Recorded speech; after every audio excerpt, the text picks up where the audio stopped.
Boa noite, galera. Tudo bem com vocês? Ou bom dia, boa tarde. Não sei quando vocês vão ver esse vídeo, quando vocês vão ver esse estudo, porque esse estudo aqui é algo muito maravilhoso que Jesus tem falado comigo, não só essa semana, mas durante a semana ali, pela imersão ali do céu, mas umas coisas que veio da imersão do Céu Fernandes, que eu recomendo muito, muito para quem consiga assistir. Ele trouxe algumas perspectivas muito interessantes relacionadas a isso.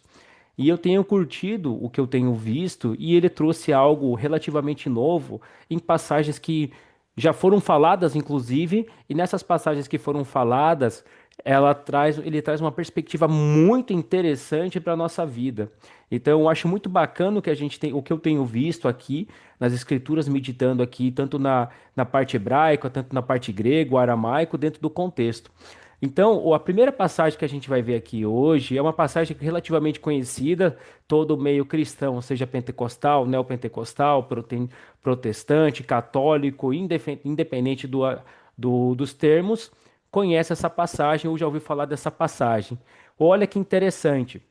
Inclusive, você tem essa passagem ontem, mas ontem especificamente eu não expliquei sobre essa passagem, mas hoje eu vou explicar ela de uma maneira muito bacana naquilo que o Senhor Jesus tem colocado.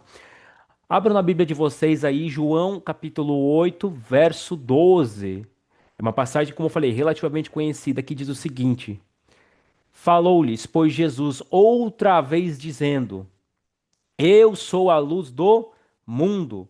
Quem me segue não andará em trevas, mas terá a luz da vida. A palavra que a gente vai falar hoje, como você tem no grupo, se vocês perceberam ali no grupo, eu tenho falado bastante de uma palavra grega chamada Zoe. Até parece o nome pode colocar o nome dos seus filhos como Zoe, mas é uma palavra grega que significa a própria vida de Deus. Essa palavra Zoe, que significa a própria vida de Deus, é além de ter vida no sentido de somente ter vida no nosso espírito. É uma inundação de vida onde a gente está envolvido nessa vida que Ele deu pra gente. Então vamos entender essa passagem agora com o entendimento da palavra vida, que nesse versículo é a palavra grega zoe. Olha o que ele fala, eu sou a luz do mundo. Quando ele fala que ele é a luz do mundo, ele está falando que ele, na prática, é a origem da vida. Ele que dá a vida para os homens, e essa vida é no espírito humano de todo aquele que ele decide crer no que ele fez. E por ele ser essa luz do mundo, é ele que traz a perspectiva correta da origem das coisas, e não no sentido moral. Muitas pessoas elas acham que fazer o certo no sentido moral, de tomar decisões conscientes do que naquilo que foi ensinado pelos seus pais, avós, tios, tias, é o correto de fazer. Por exemplo, pagar as contas, a gente sabe que moralmente é certo. Você trabalhar, a gente sabe que moralmente é certo. Ajudar alguém, a gente sabe que moralmente é certo. E muita gente fala que é isso que Deus olha. Mas muitas vezes a intenção de fazer isso, por mais que moralmente seja correto, a fonte interna é o que define tudo.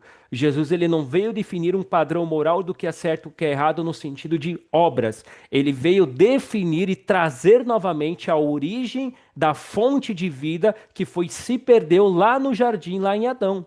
Então, quando ele fala isso, que ele é a luz do mundo, ele está falando que a vida que ele veio trazer, a origem da vida, é ele. Ele está trazendo essa luz para o espírito dos homens. Essa luz é o que passa a habitar dentro de nós quando a gente recebe Jesus como nosso Senhor. Então, Fábio, o que é receber Jesus? Receber Jesus não tem a ver não tem a ver com ir numa igreja, seja a igreja A, B ou C, não tem a ver com você estar numa comunhão, tem a ver com você receber a vida eterna, a vida como fonte de vida que Deus deu para você de maneira gratuita, resgatando você daquilo que foi se perdido lá atrás em Adão. Então, receber Jesus é a fonte de vida novamente fluindo do seu espírito humano que nasce de novo. Então, receber Jesus se trata disso, da vida e essa vida abundante que está dentro do teu espírito. Então, ele continua: Eu sou a luz desse mundo. Ele está falando que ele veio trazer vida como origem para este mundo. Mundo quem? As pessoas que nele habitam. Aí ele fala: quem me segue não andará em trevas. Por que que ele fala quem segue ele não andará em trevas? Por anos estudando essa passagem aqui, mais de 10 anos, quando eu li isso aqui, eu nunca compreendia na totalidade nisso. E com o tempo, estudando, meditando, estando com ele, ele foi me mostrando coisas. E quando ele foi me mostrando o que de fato significa isso, por mais que seja um pouquinho de luz que a gente chegou no entendimento, a gente começa a, pô, pai, se tem isso aqui, quer dizer que tem muito mais do que isso. Então eu quero conhecer muito mais disso para entender dessa fonte de vida que está dentro do meu espírito, o qual o Senhor colocou. Como diz o nosso amado amigo Céu Fernandes, ele colocou um bebedouro dentro de você de uma fonte que inesgotável de vida. Então, quando ele fala que quem segue ele não andará em trevas, ele está falando daquilo que eu falei anteriormente. A gente acha que por a gente fazer as coisas certas no sentido moral, isso é muito bom perante a sociedade e muito bom perante as pessoas. Mas o problema não está em fazer o que é certo moralmente. O problema é a fonte de vida. Qual que é o problema do ser humano? Morte espiritual, desconexão com Deus. Quando esse ser humano nasce de novo, quando ele recebe Jesus, essa fonte de vida passa a habitar dentro dele. Então, uma pessoa que está em trevas, quando ela está em trevas, quer dizer o quê? Que ela é uma pessoa independente de Deus. E essa independência de Deus vem porque ela está sendo fonte dela mesma. E fonte dela mesma não produz vida. Por isso que uma decisão, mesmo que moralmente correta, mesmo que perante a sociedade, perante as pessoas é correto algumas coisas, a fonte dessa vida não tem que ser alterada, ser nascida de novo dentro do espírito dessa pessoa. Por isso que intenções corretas, como tem pessoas que falam, o mundo está cheio. Então essas intenções corretas, sem o novo nascimento, acaba sendo fonte delas mesmas. Isso é viver para si mesmo. Por mais que moralmente, perante as pessoas, no sentido lógico, seja correto. Mas Jesus ele veio mostrar a fonte de vida. Ele veio colocar essa fonte dentro de você novamente. E essa fonte, quando a gente se inclina de maneira contínua para ela, essa transformação acaba sendo natural. Você não precisa se esforçar para ser uma pessoa correta, para ser uma pessoa moralmente saudável perante a sociedade, uma pessoa disciplinada, porque hoje a sociedade ela fala o quê? Que você precisa ter mérito no que você faz, você precisa ser disciplinado, constante, você precisa tomar direções corretas em tudo que você faz. A sociedade ela traz isso como parâmetro. Isso mostra que a sociedade ensinou as pessoas a serem independentes de Deus e serem dependentes da força do seu braço. E isso daí mostra de fato uma desconexão da fonte interna de cada um. Por isso que Jesus ele trabalha contra a lógica das pessoas do que a sociedade ensina.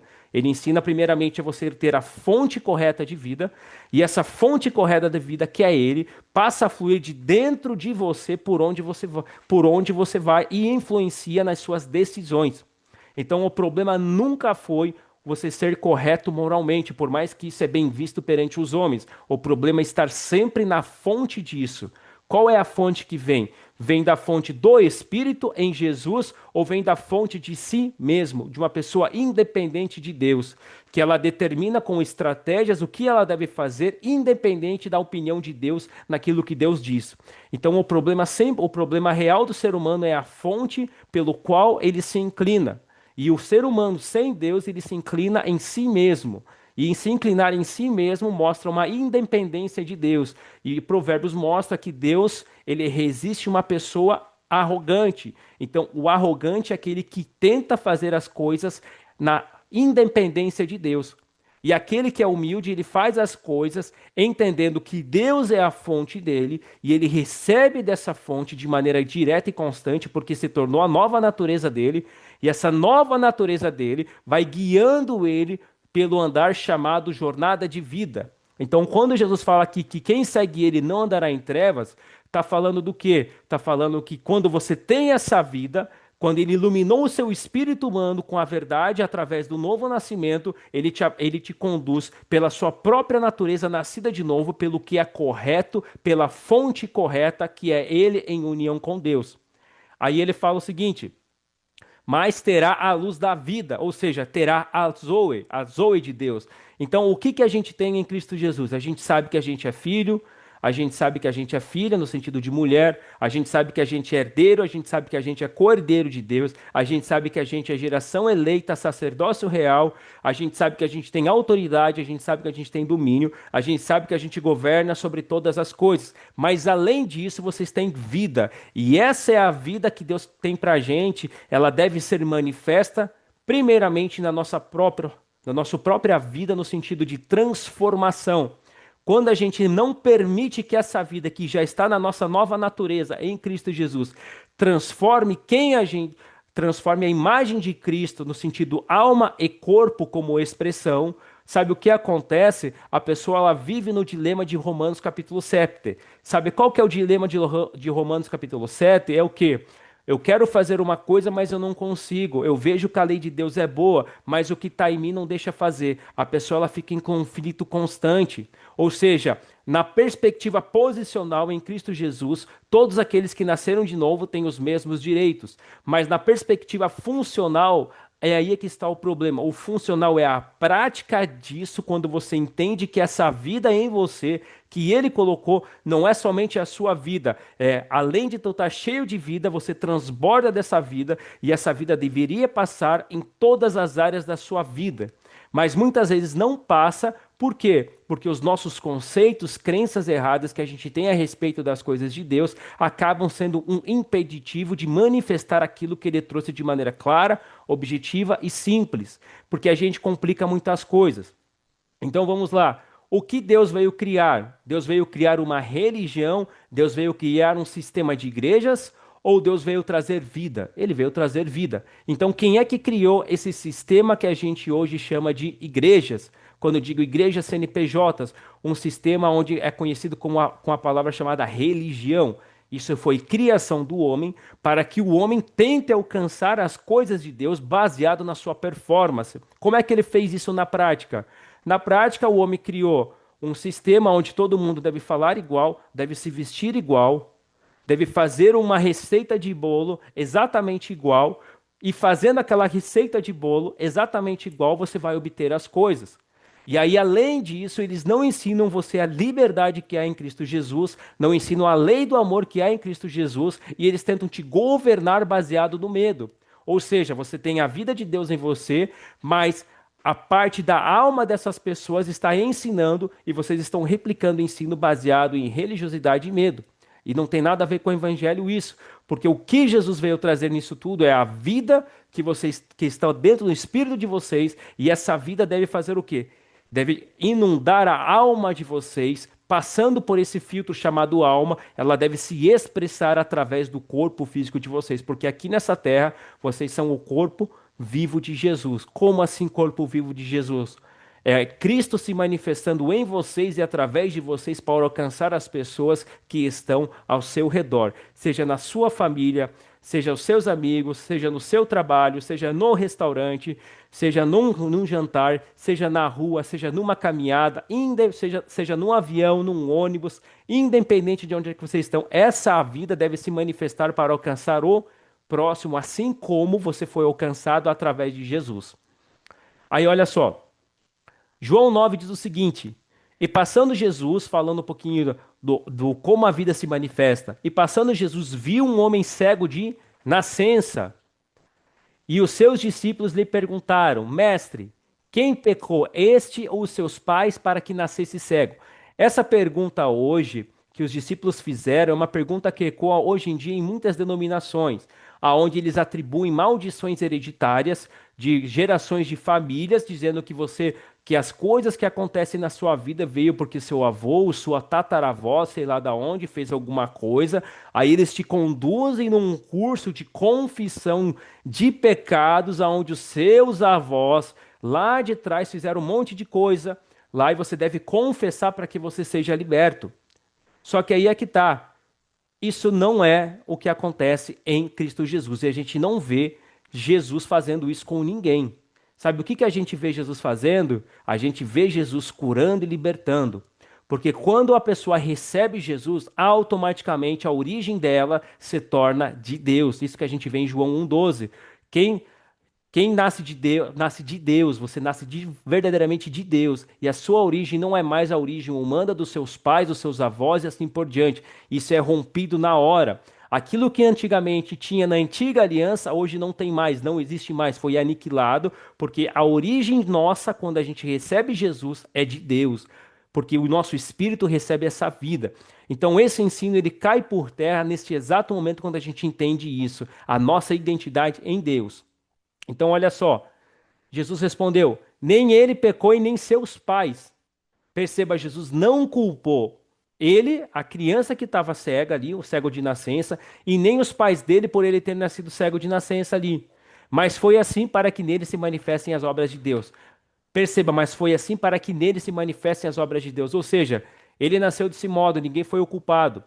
Mas agora as obras de Deus vão se manifestar nele. Qual que é a obra de Deus? Que ele fosse curado. E ele foi curado. A gente vai ver no texto que ele foi curado.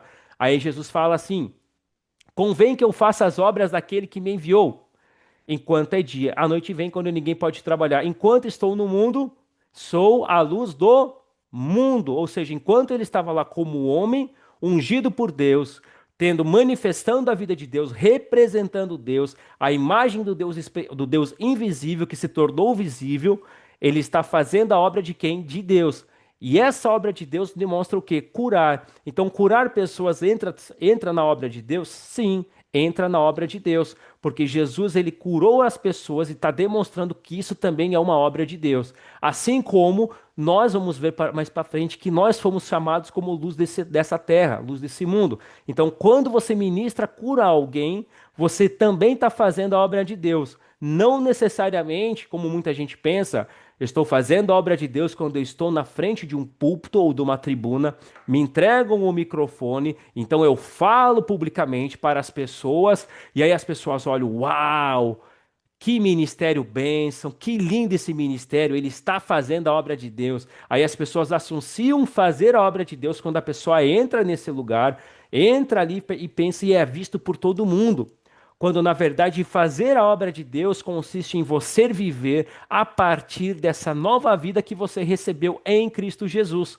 E viver a partir dessa vida é o quanto você se inclina para ela, deixando ele aparecer, e não você mais, mas deixando ele aparecer em você e através de você, por onde você andar.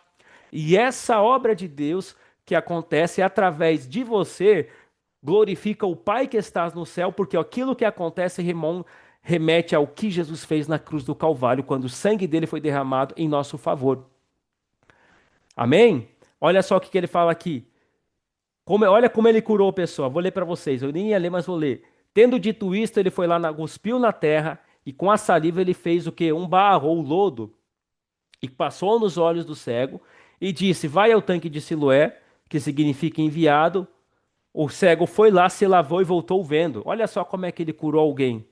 Através de um lodo que ele fez com a própria saliva, colocou nos olhos, mandou a pessoa se lavar e voltou a ver.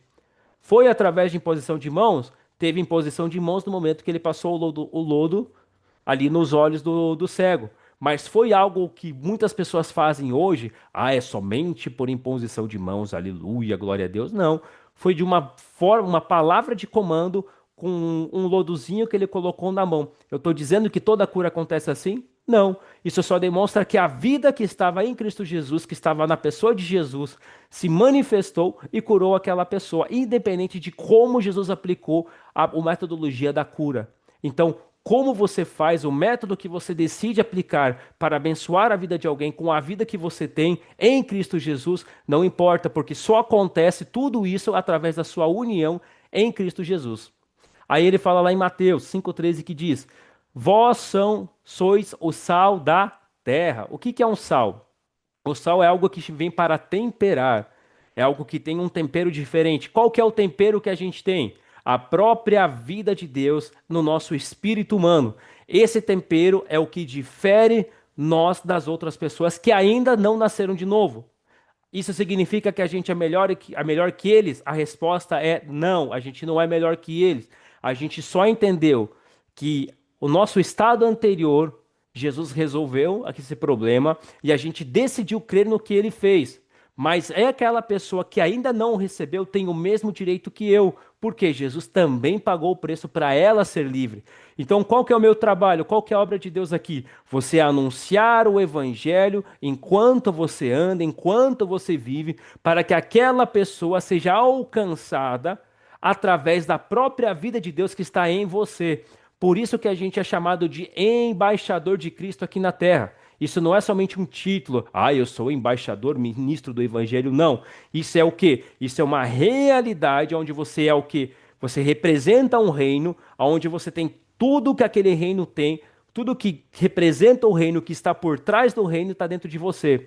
Então, por representar um reino, essa própria vida que vem desse reino, onde tem um rei, tem um irmão mais velho, onde ele deu tudo isso para você de maneira gratuita, no ponto de vista de graça, você não precisou fazer nada a não ser receber dessa própria influência de vida.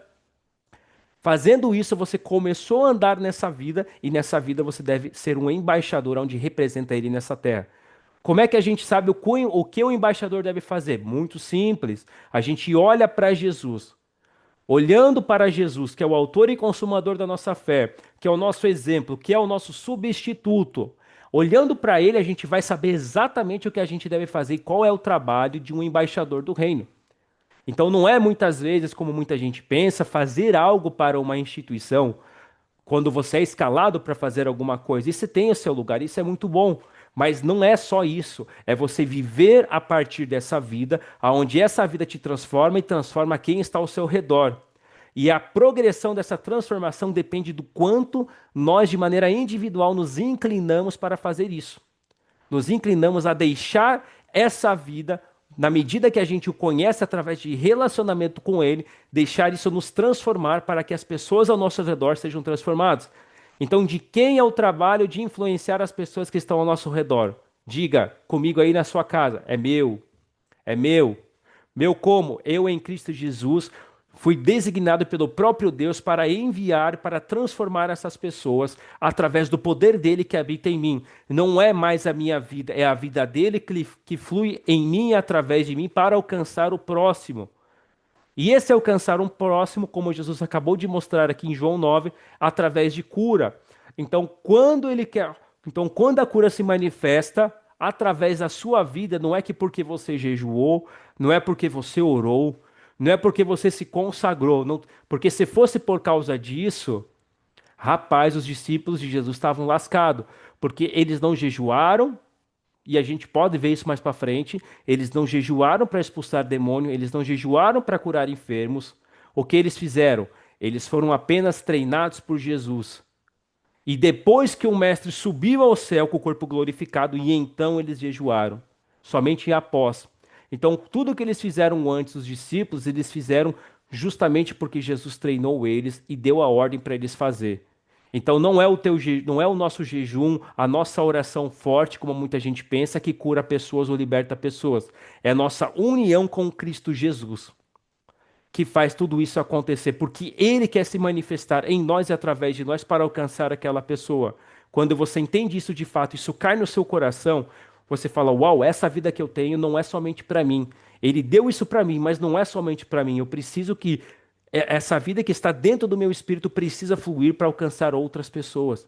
Isso é natural fazer isso. É natural fazer isso. Se não for natural, tem algo errado. É claro que no início, por não ter tanto conhecimento naquilo dessa nova vida, você vai precisar, quem sabe, fazer algo de maneira intencional. Mas isso não quer dizer que depois que você adquire revelação, por mais que seja mínima, você entende: peraí, você trata dessa vida em mim. Por se tratar dessa vida em mim, não depende do meu resultado no sentido de performance carnal. Depende da obra dele que já foi estabelecida. E como eu sou uma expressão dele nessa terra, por ter a vida dele dentro do meu espírito, então ele quer alcançar aquela pessoa muito mais do que eu desejo. E por ele querer alcançar aquela pessoa muito mais do que eu desejo, no sentido particular, eu vou deixar essa vida me inundar, me encher de tal maneira que o meu pensamento aprenda a concordar com ele no que ele quer fazer e deixo essa vida governar a minha vida no sentido alma e se expressar através do meu corpo físico para alcançar as pessoas, seja por ofertas, seja por cura, seja por libertação, seja por uma palavra, seja por qualquer coisa. Você deixa essa vida se expressar através de você. Porque essa vida é muito preciosa e é uma vida constante que habita em nós. E essa própria vida é o que nos conduz também a andar em saúde divina. Para quem não sabe, é uma promessa, e todas as promessas que estão em Cristo têm o sim, têm o amém, através de Cristo Jesus. E você anda em saúde divina não porque você merece alguma coisa no ponto de vista do que você faz para andar, mas porque ele cumpriu os requisitos para lá naquela cruz do Calvário para fazer nós, vocês e eu justos, e é justo para com ele você andar em saúde divina. Amém? Então olha só, e se o sal perder o seu gosto, como é que vai se salgar? Para nada mais presta senão ser lançado fora e ser pisado pelos homens. Então, quando uma pessoa não anda a partir da fonte de vida em Cristo Jesus, e essa fonte de vida que foi colocada dentro de nós pelo novo nascimento, quando ela deixa de andar através disso, sabe o que acontece? O conflito é o quê? A pessoa ela vai começar a olhar somente para as coisas naturais. O quanto que ela tem que pagar, e muitas vezes a gente se pega nisso. Eu mesmo, eu falo abertamente, eu mesmo se pego nisso. Pô, como é que eu vou fazer tal coisa? Pá, eu preciso fazer isso. Como é que eu faço isso? E às vezes o resultado disso, sabe qual que é? Estresse. A pessoa fica estressada, a pessoa fica até um pouco irritada com aquilo, porque ela fica pensando muito naquilo e aquilo se expressa através disso. Aí as emoções ali que deveriam glorificar a Deus por pensar muito nisso, sabe o que acontece? Acaba ficando aquele negócio chato, onde você pode ficar chato o dia todo. Então, o que que a gente deve fazer? Parar de olhar para isso e começar a ter o quê? Parar o seu dia, falar, pô, quando você perceber que está travando, que está assim, para o dia assim e fala, pá, vou parar o que eu estou fazendo e vou fazer alguma coisa. Às vezes demora um pouquinho para a gente voltar a olhar para o que interessa. E de fato demora. Mas quando a gente volta e fala, rapaz, o que que eu fiz durante o dia? O dia poderia ter sido tão leve, tão mais leve. Eu mesmo aqui fui por ficar pensando fora da fonte de vida que é em Cristo Jesus causou isso. Que coisa, que cabeçudo que eu fui, ou que cabeçuda que eu fui. Aí quando a gente fala, papai, de novo, vamos para cima de novo. Aí a gente aprende o quê? Rapaz, eu tenho que cada vez mais conhecer-te de maneira muito mais profunda e treinar a minha mente para ficar olhando para as coisas que são do alto. Porque se eu não fizer isso daí, eu sei que não vai mudar nada na minha natureza, porque na minha natureza eu já tenho todas as coisas, mas no sentido funcional disso, em manifestação de expressão, eu preciso olhar para isso e falar: Uau, Pai, eu vou olhar não por uma performance minha, mas o teu espírito quer que eu olhe para isso. Então eu vou calar a voz da minha alma e vou me inclinar a ouvir o meu espírito que nasceu de novo, que é natural para mim. Aí você para um pouquinho, você fica na sua e você começa a olhar para dentro de você, aí começa o testemunho interior subir. Da onde? Do teu espírito. Testemunho interior é algo tão bacana que quem já provou disso sabe como é que é. É uma paz que vem de dentro, que te conduz de a partir de dentro. Você não precisa de nada externo para gerar paz. Você entende que esse testemunho interior, como Paulo fala, que a gente é guiado por isso também, ele vem de dentro e é algo que você não tem como explicar, porque não depende de circunstâncias externas, assim como a alegria não depende de circunstâncias externas, depende do que ele fez. E qual é a maior alegria que ele fez? É nos dar a própria vida. Então, toda vez que a gente olha para isso lá no nosso interior, e isso sobe e começa a testificar no nosso espírito, a gente pode começar a rir do nada e o nosso dia pode melhorar. Não porque a gente quis que ele melhorasse, mas porque a gente se lembrou de algo que está dentro de nós. E se lembrar de algo que está dentro de nós faz toda a diferença para a gente viver o nosso dia com ele, sabendo que ele habita em nós. Isso é muito bom, muito bacana. Aí olha só, olha o que ele fala no 14: Vós sois a luz do mundo, não se pode esconder uma cidade sobre um monte, nem se acende uma candeia e se coloca debaixo do alqueire, mas no velador, e dá a luz a todos os homens que estão na casa. Assim resplandeça a vossa luz que está nos céus. Diante de quem? Dos homens, para que vejam as vossas boas obras e glorifiquem o vosso Pai que está no céu. Ou seja, ó, assim resplandeça a vossa luz. Que luz é essa? É a Zoe de Deus, é a luz da vida de Deus que foi introduzida no seu espírito quando recebeu Jesus. Essa luz dessa comunhão de conexão voltou ativa. E essa luz deve resplandecer, ou seja, resplandecer está falando o quê? Deve brilhar. E como é que brilha?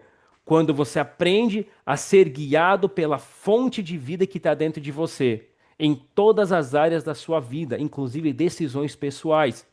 E isso é o que muitas vezes não é ensinado nas igrejas. A gente precisa aprender a ser guiado no sentido de condução, a ouvir o nosso espírito humano que está em plena união com Jesus, através do Espírito Santo. A gente precisa aprender a ouvir ele de maneira muito mais precisa e deixar ir essa natureza nova que está dentro de nós, lá dentro do nosso espírito, lá no nosso ser interior, deixar guiar. E muitas vezes esse deixar guiar não vem pelo fato de você pensar demais, analisar demais, porque muita gente acha que tem que analisar demais para poder tomar uma decisão. Isso é a lógica humana entrando em vigor. Mas o ser guiado pelo Espírito muitas vezes não vem antes de você pensar em algo. Você veio algo internamente onde ele te inclinou para uma direção. Quando ele te inclinou para aquela direção internamente, aí a sua alma ela vai começar a processar aquilo que está dentro e quando vê você se inclina para aquilo. E isso, gente, vale para tudo, para uma palavra de conhecimento, para uma palavra de sabedoria, para uma visão, para um sonho espiritual, um sonho profético que ele pode te dar. Isso vale para tudo, porque vem de dentro de você.